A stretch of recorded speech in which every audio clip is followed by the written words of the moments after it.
Hello everybody, so today I will talk about calculus.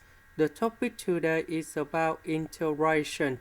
So now I will show you how to answer. About this one, we change for dy over dx. Y square will go to the left, 1 minus s and dx will go to the right.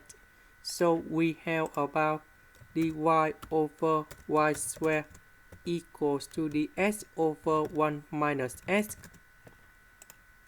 Next, we need to put the integration for the both sides.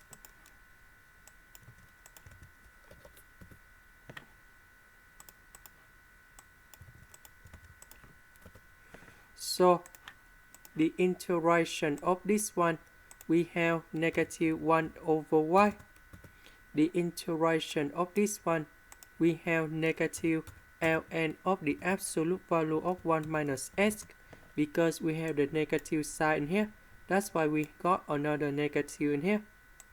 This one, we can put about positive c or maybe negative c. They have the same. This is the end. Thank you for watching.